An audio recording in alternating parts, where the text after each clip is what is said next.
realize I was going through a depression episode. Or I'd be out there doing meetings after meetings, driving to Scotland and back to London, in a day. And most probably not sleeping. And not sleeping at all. Yeah. And I didn't realize that I was having a hypomanic episode. But really, I was kind of, a lot of the mistakes I made were when I was having an episode. But at the time, I didn't realize I was having an episode. Yeah. So obviously, the fact that you didn't have that information and knowledge, you take risks, not aware of boundaries.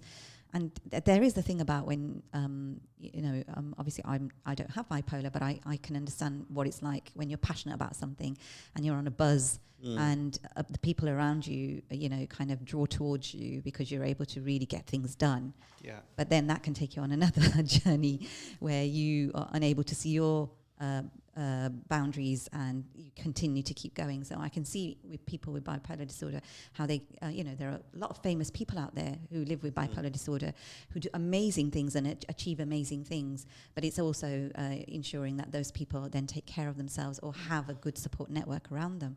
So you said you got the diagnosis in 2016, but it was just basically somebody just said, here you go, this is what you've got and this is a prescription. So why do you think that people, the professionals that are treating people with bipolar disorder are unable to provide the kind of information and support they should be, or at least signposting you to places where you should be getting that support? Why is it just, you've got this and here's a prescription? It was quite a scary moment for me because, when I was diagnosed, I went around looking for help and I couldn't find anything. And the psychiatrists I was talking to were specialists in different fields. And there was really kind of one that I found that was a specialist in bipolar disorder, Professor Richard Morris. And if you Google him, he's big in bipolar. But apart from him, everybody else I was talking to just knew that bipolar was a mood swing kind of illness, and that's as far as it went. When I was diagnosed, I needed to find out more about what was going on with myself. And it's only then that I started researching bipolar in depth. Yeah. And realize that there's so much more research that needs to be done on bipolar disorder. For example, a lot of people are diagnosed with depression for many, many, many years before they're diagnosed with bipolar only. Interesting.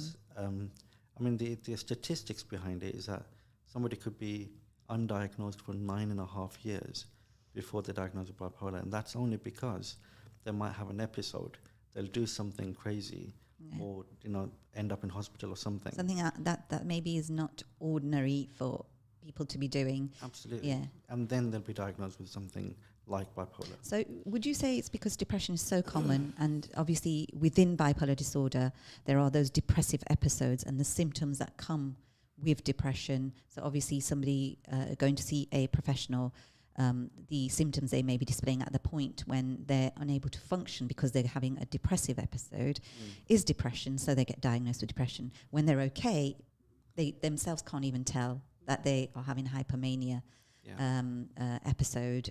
They just think, this is me, I'm just super active and this, that, the other, unable to see the impact of that, even if it is that relationships break down, they get into debt. That's not everybody. I'm just giving some examples of what could happen. They may make hasty decisions, irrational decisions, and not realize, connect the dots. So you can see how people would actually get diagnosed with depression. So what I wanted to know is how common, and this is given, we've just had a discussion about this, that there are so many people that are not diagnosed and go undiagnosed, or they get a wrong diagnosis. But how common is it to have bipolar disorder? So let's say in England or nationwide. Well, the normal, the average diagnosis is for between the ages of 16 to 25. That's the age range that they're normally diagnosed with bipolar. Okay. Over 40 is normally quite rare. I was diagnosed at 43. Wow, So I spent all of those years kind of masking the fact that I was kind of hiding the fact that something's not quite right. So all the time, every time I had a depression episode, I'd say I'm ill. And every time I'd be manic, I'd just think I'm really excited. You're on top form. On top form. Yeah. When businesses would go under and I'd go bankrupt or things would go wrong, or I'd owe money to lots of people, things like that would go wrong, I just think it's just one of those things. I Yeah, need to just a deal with. bad business decision Yeah. or fate or something. So Yeah. you didn't connect the dots. No. So, is there a statistic in terms of the common how many people? Yeah, 1.3 million people in the UK have got bipolar disorder.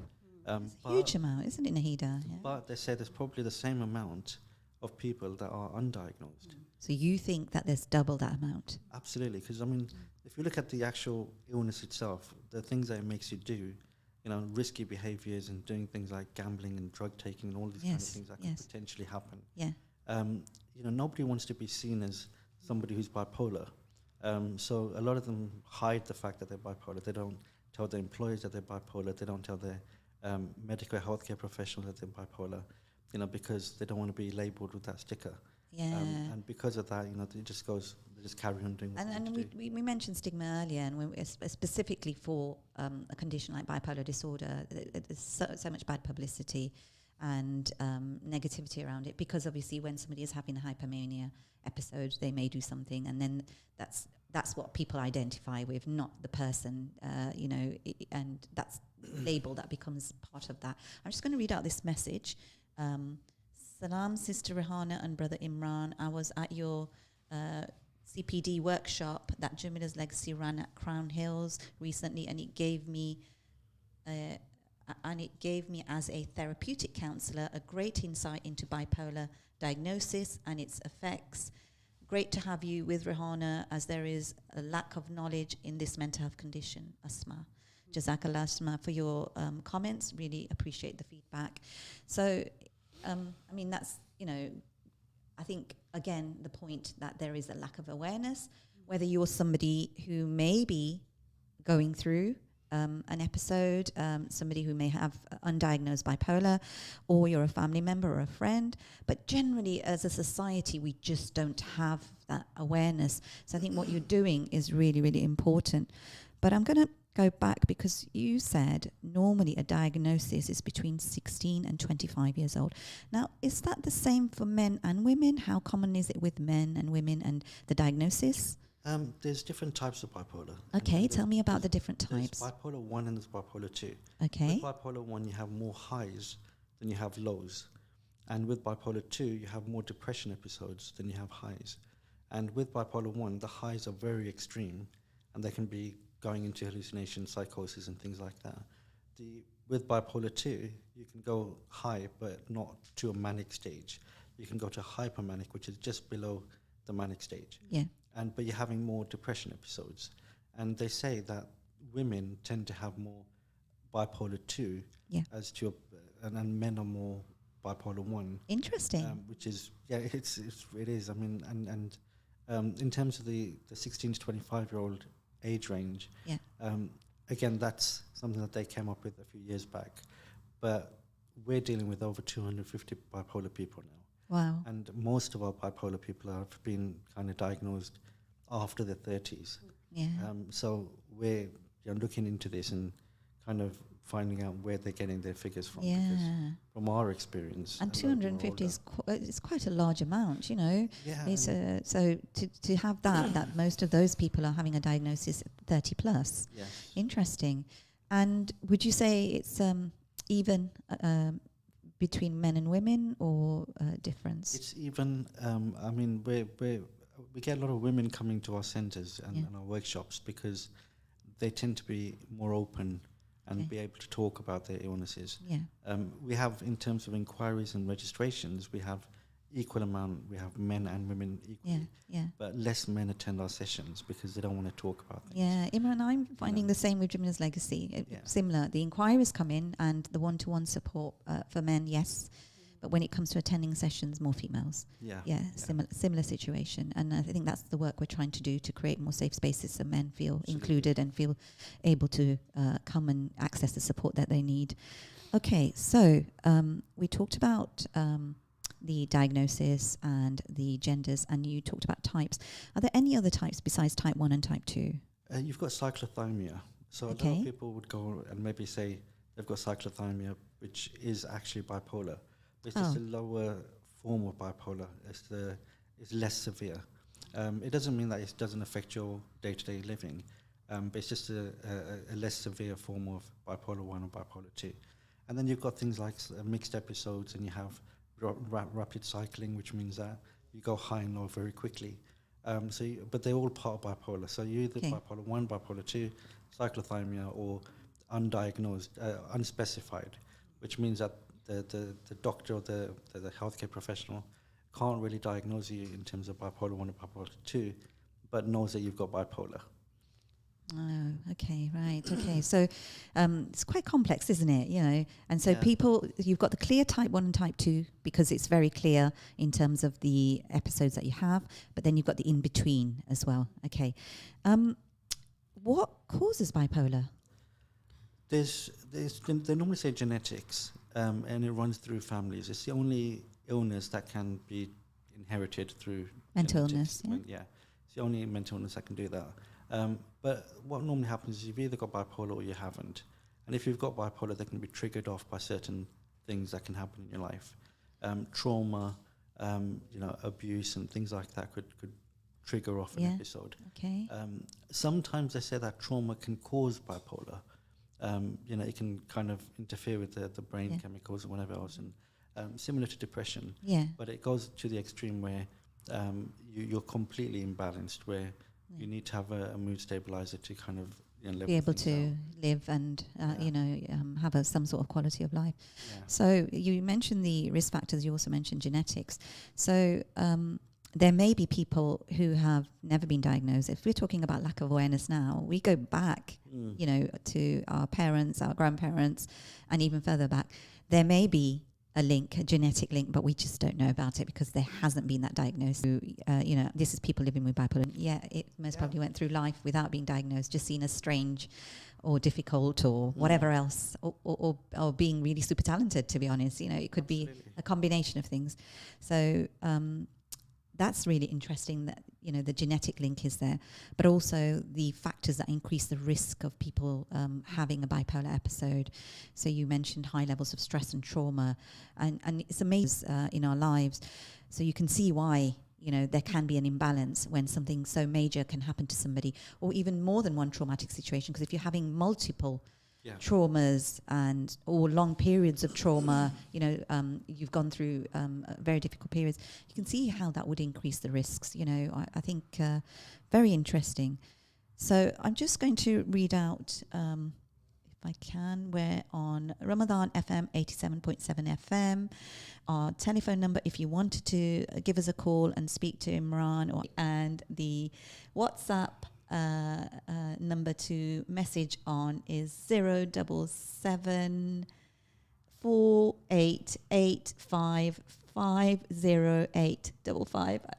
I'm going to try and read it out again to you. Right, so the studio number is 0116 4822 and the WhatsApp number is 077 488 55055. So if you have got any questions either for Imran or for Nahida, please do call in or message in. So I wanted to ask about what are the symptoms and signs to watch out for. I know you mentioned them. You mentioned hallucinations and you mentioned psychosis. First of all, what are hallucinations? I put you on the spot, I'm sorry. Yeah, it's basically you're seeing or hearing things and that aren't really there. But so in your head? In your head, but I was talking to a consultant psychiatrist about this a few days ago, and he was saying it's reality for that person. Okay, so you're actually living it. You're living it. So we might say they're hearing things or seeing things, but for that particular person, it's the reality. They are actually seeing things and hearing things that are real to them. Wow. So they're kind of detached from our reality. They're in their reality. They're in their reality. And that's what happens when you go into psychosis or when you go... So hallucinations can lead to psychosis? Yeah, it's all part and parcel. You can have psychosis and within psychosis have hallucinations, delusions. So psychosis, or some people say psychosis, psychotic episode, what happens? Can you describe a little bit? It happens different to different people. Some people kind of hear things, some people say things that they don't remember saying, some people do things that they don't remember doing. They're completely detached. Some people are a little bit with it still, so they know that they're saying certain things, but they feel maybe the MI6 or whoever is after them. Yeah. Or, So something that is really not plausible, but Yeah. they believe it to be true, yeah. and in their head that is true. And so can there be paranoid thoughts as well? Absolutely. I mean, the thing which I forgot to mention earlier is bipolar is one of the highest rates of suicide. Whoa, yeah. And the reason for that is because when you're high, you've got all the energy in the world. Yeah. And, at the same time, sometimes you have mixed episodes. So you could be depressed at the same time. So that yo-yo Yeah, extreme. So when you're depressed and you're feeling suicidal and you've got all of the energy in the world, then you're likely to carry it out. Well, that's because what the will happens. is there. The will is there, That the you energy's feel so there. powerful, and Absolutely. so the risks are so high. Okay, do you know Yeah. do you know the stats by any chance? I mean, I don't worry, don't don't worry, because know I'm stats, not but great with stats either. Nahida, you know. No, not the stats. It's no. okay. Yeah. I mean, we our listeners can Google that and find out anyway. But Yeah. if you're saying it's high, I can imagine that the levels are going to be quite surprising. So going back to the symptoms, I mean, it's what to look out for. Yeah. You've got somebody that can be sitting in front of you, speaking very, very, very fast, jumping from one topic to the next Yeah. very quickly. Yeah. That's just one thing. Yeah. The other thing is they might have all of the energy in the world and Yeah. kind of do a million one things Yeah. wrong, because when you're doing them that quickly, you're normally doing it wrong. Because you're not pacing yourself. You're not pacing yourself. Or it could be somebody that's really kind of having grandiose thoughts and ideas and things like, I can do this and I can conquer this and whatever else. Yeah. They're normally small signs. Okay. They're not. So they're small signs to watch out for. Yeah. And then you've got the hallucinations and the psychosis. Yeah. Yeah. Any other signs and symptoms? Normally the other signs and symptoms are picked up on from other people around you. Okay. It's normally out of character stuff. It's normally the mood situation. It could be 1 minute they're very, very, very high, and then for a week or two they're very low. Thing with bipolar is when you're high or low, you're normally high for a few weeks and you're low for a few weeks. So Okay. it's not like It doesn't. Yeah. mood swings. You get up in the morning and you might be feeling different. Yeah. By the end of the day, it's very different. It's weeks at a time. Sometimes it could be months. So it could Wow. be, you could be in a depressive episode for a year or two sometimes. Wow. And But if you're on that high as well for so long, that must be exhausting. Yeah.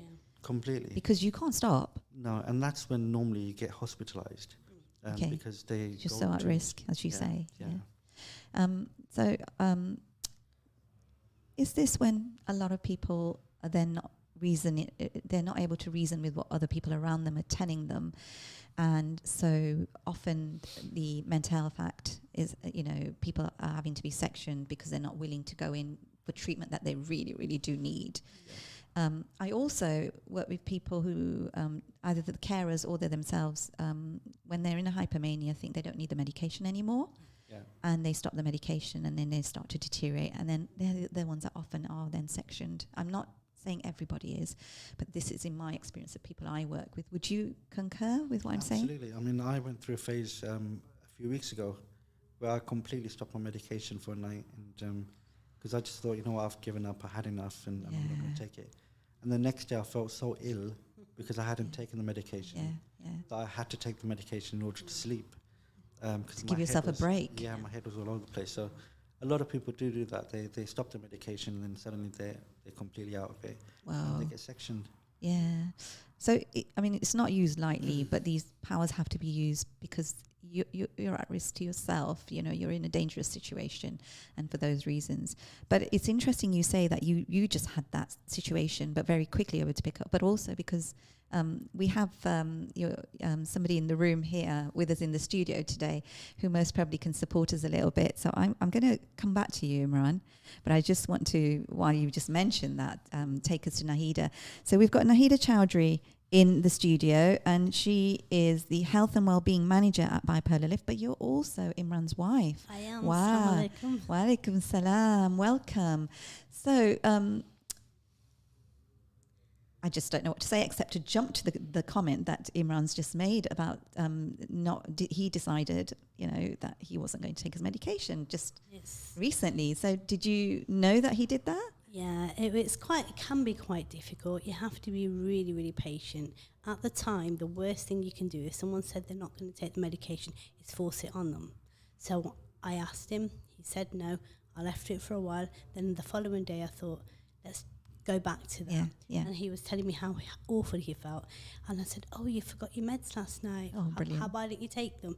And then he said, I think I'll take my meds and I'll go and lie down.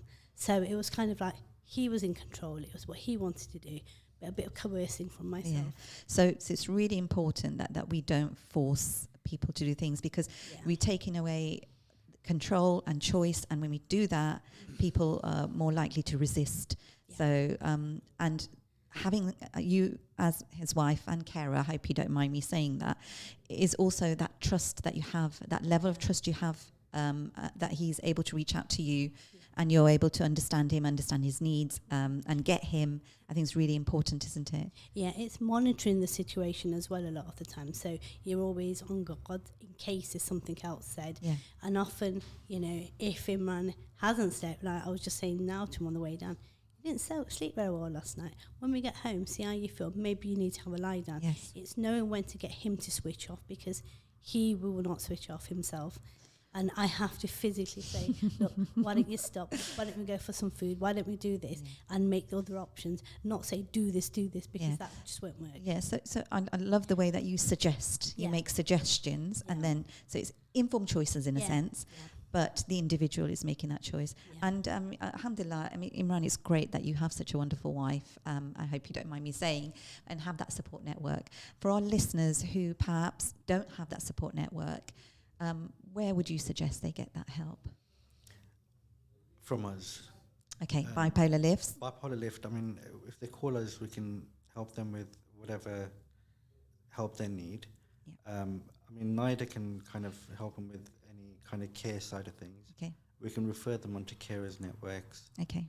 We can refer them onto organisations like yourself, people like yourself, and what they need to understand is that there is help available. They need to just reach out and engage. And because I think what it is for some people who have had a bipolar diagnosis, because their family relationships have broken down, they may no longer be married, they may be living on their own, people don't get them, or they can't cope with being around other people because it's quite an intense condition. It's not easy. So having those support networks that you would normally have within a family setting or a community may not have them. So things like Bipolar Lift is important. Also on our website we have a lot of information. Imran wrote a book about bipolar, which is quite simple. So Excellent. It's easy to understand. So we always say to our clients, go on the website, download the book.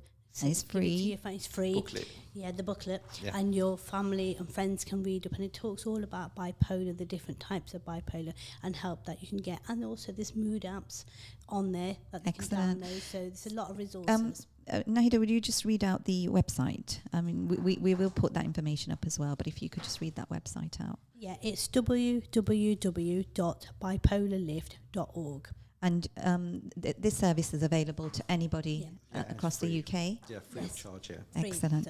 And it's fantastic. Okay, so I'm going to move back to you, Imran, and I would like to ask you about treatment options, because you did mention lithium in the beginning. What's that?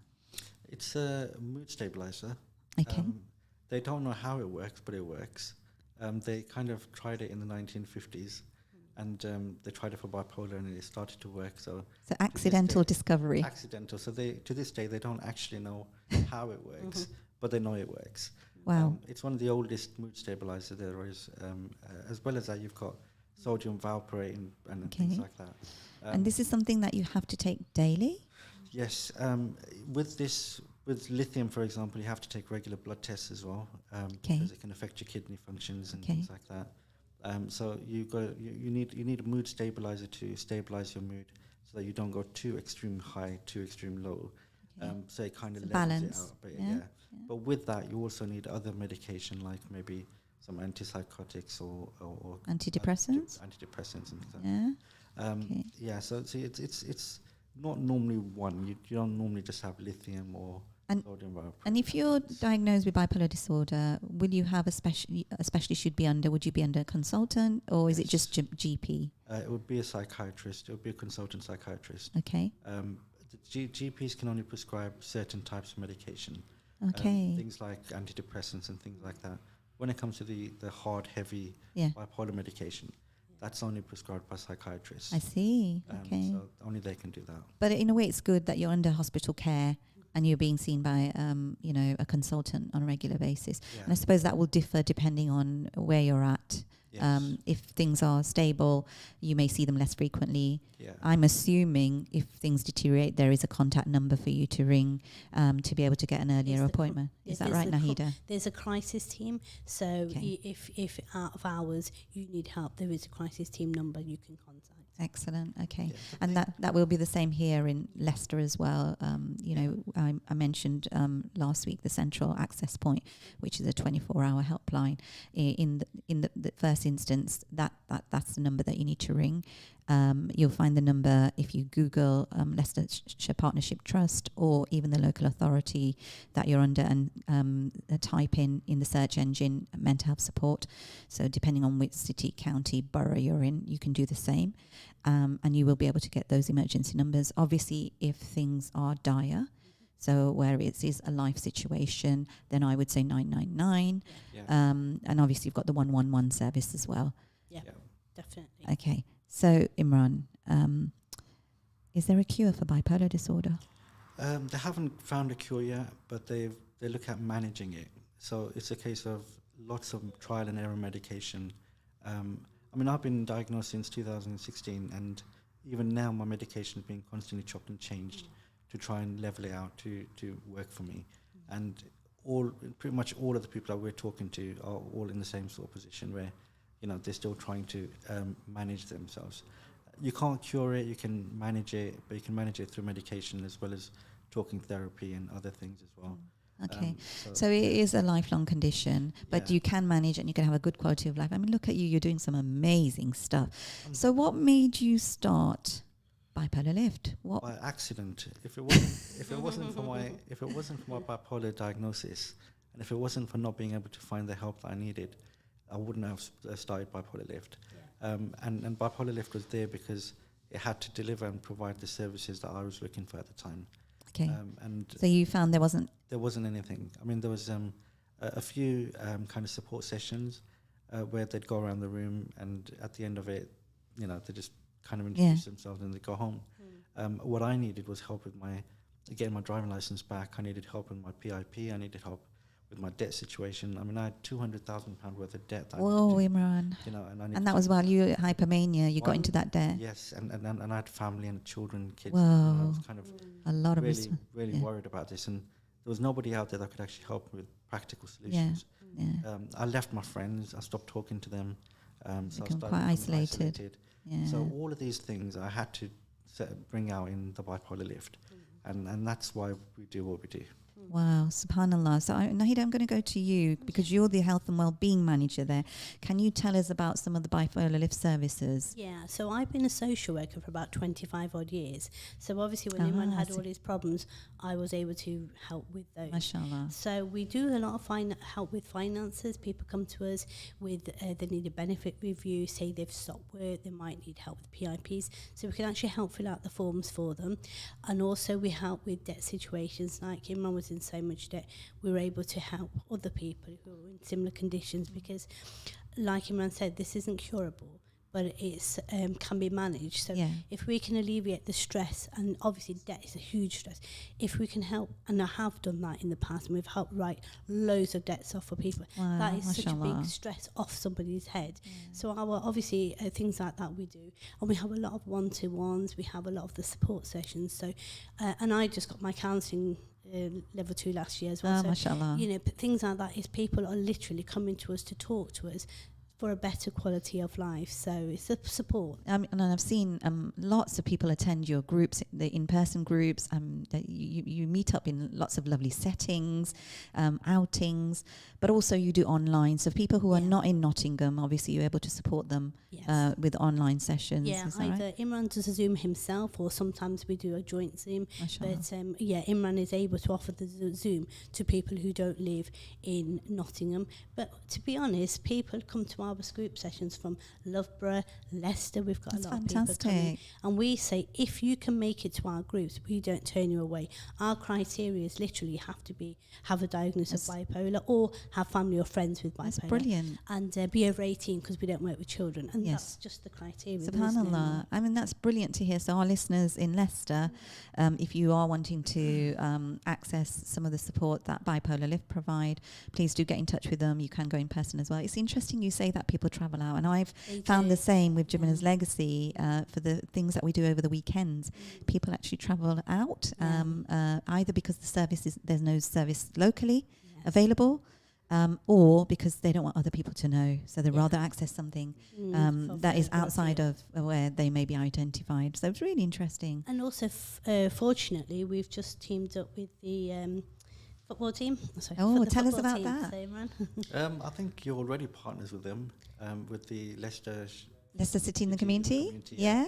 Because we were talking to them, and they were saying, Jamila's Legacy is already working with us. Yes, we do work very closely with them. So we're going to be running support sessions from there as well.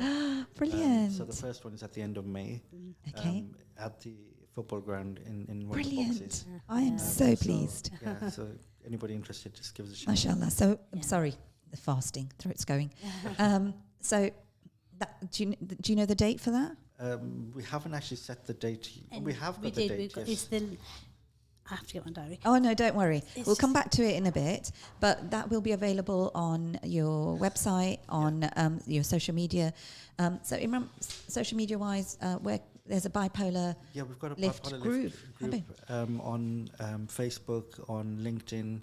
On LinkedIn and Facebook. And Twitter as well. Twitter as well. So follow Bipolar Lift and get up-to-date information, including the groups. And I'm so pleased to hear this news. The Leicester one is the 25th of May at 10:30. So that's brilliant. And they've given us one of their boxes, so it's really nice. So I love it.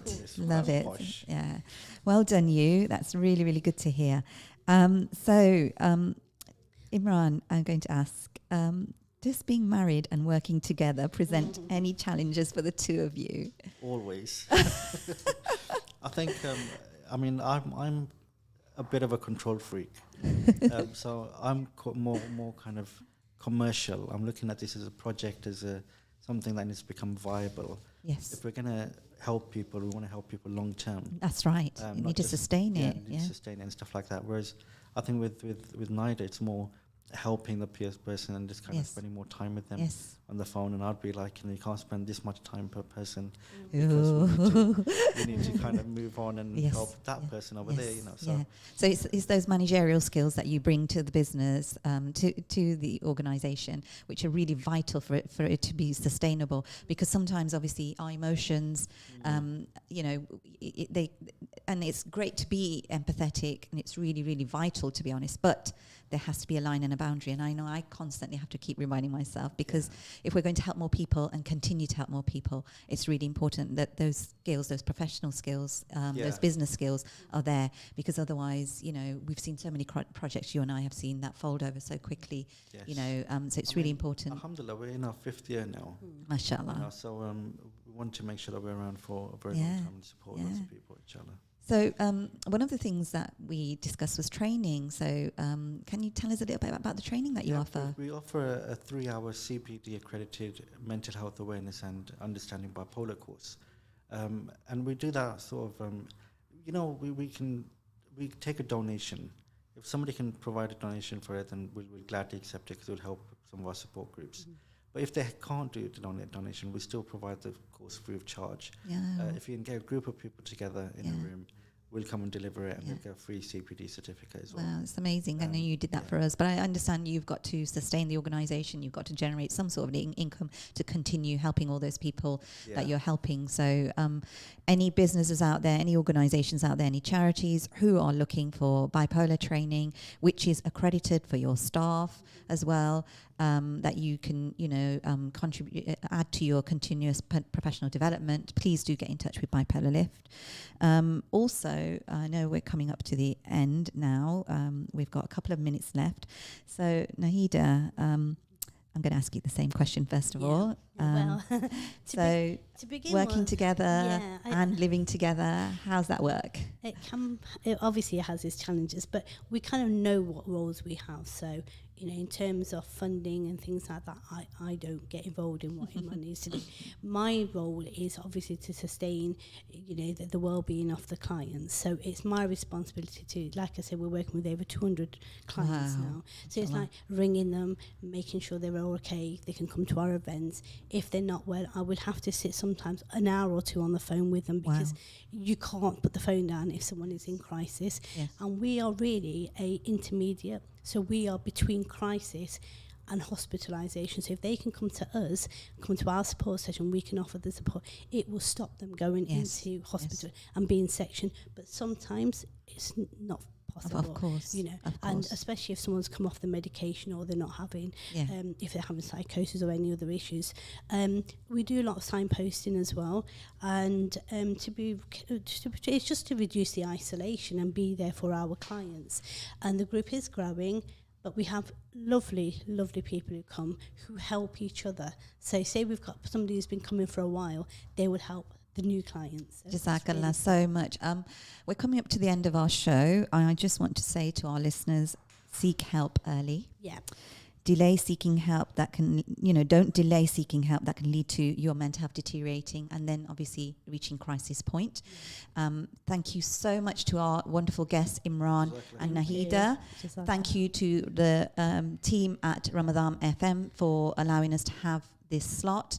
I really appreciate it. Inshallah, I see you all next week. We have another Do You Mind show where we will be talking about young carers and their mental health, and also people reaching crisis points and coping strategies.